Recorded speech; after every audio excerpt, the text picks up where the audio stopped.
আগামী বোরো চাষের জন্য জল ছেড়েছে ডিবিসি।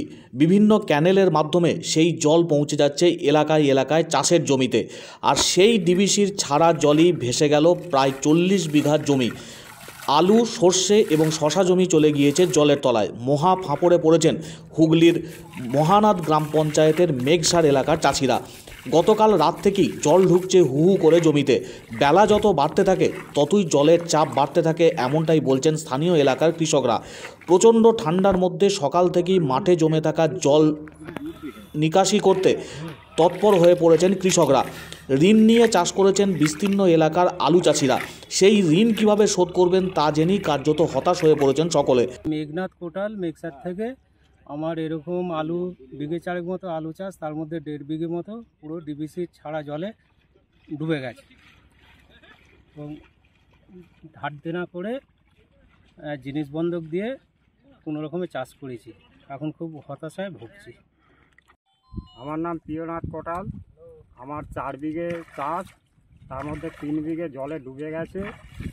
আর সমবায় থেকে লোন নিয়ে চাষ করা, তা কী করেই লোন শোধ করব? জলে সব ভেসে গেছে, মাথায় হাত। কী করেই সংসার চলবে?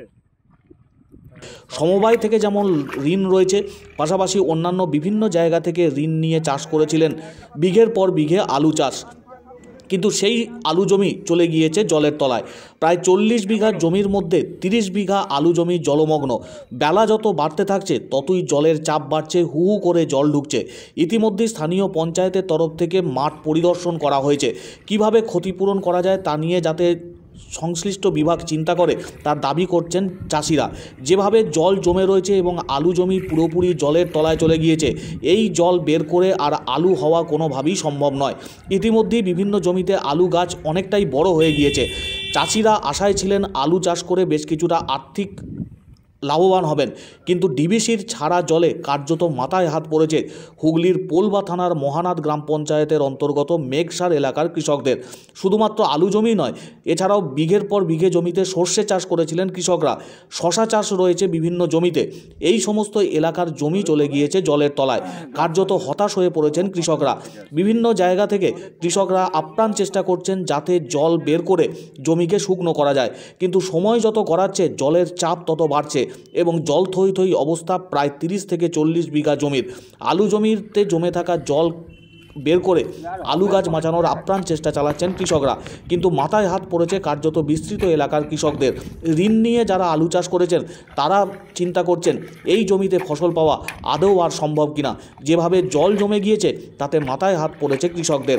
ডিবিসির ছাড়া জলে ভেসে গেল প্রায় 30 থেকে 40 বিঘা জমি।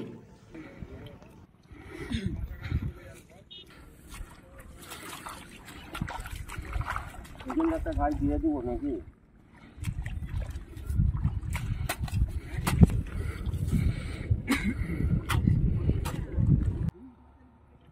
আমি সমবায় সমিতিতে লোন করেছি, সেই লোনের টাকাও শেষ হয়ে গেছে। ধান বিক্রি করে আলু চাষ করেছি, আর কোনো উপায় নেই। যা জলের চাপ, ফসল আর ঘরে ঢুকবে না। এখন আমরা কি করব কিছু ভেবে পাচ্ছি না।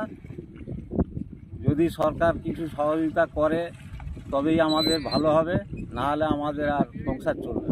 আমি মেঘসা থেকে নীলকান্ত সামন্ত বলছি।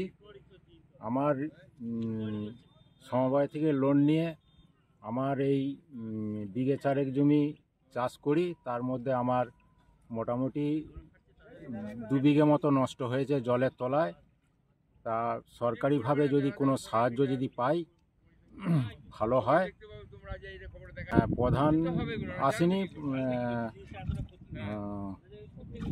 প্রধানের সদস্য মানে একজন এসেছিলেন। হ্যাঁ, বলেছে যে দেখা যায় কি করা যায়, শস্য বিমা করা আছে। ওটাই গত রাত থেকে মানে এরকম ডিবিসি ছাড়া জলে সব বুড়ে। এর আগে কোনোদিনই এরকম হয়নি। ওখানে গ্রামের চাষিরা আমাদের কাছে এসেছিল, আসা মাত্রই আমি শুনেই কত সঙ্গে সঙ্গে ওখানে চলে গেছিলাম মেঘসার মৌজাতে।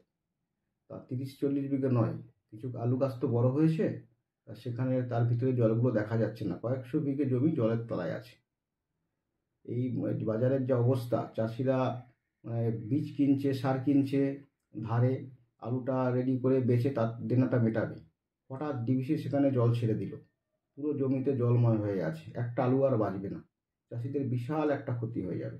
আমি বিডিও সাহেবকেও জানিয়েছি, এডিও ম্যাডামকেও জানিয়েছি, তার উপরে কথা বলছেন। আশা করি চাষিরা যেন এর সমস্ত ক্ষতিপূরণ পায়, এটাই আমার অনুরোধ। আমি আবার এই জন্যে বিডিও সাহেবকে অনুরোধ করবো যাতে শস্য বীমা একটা ক্যাম্প করা যায়। আশা করি উনি ক্যাম্প দেবেন, এই আশা রাখি।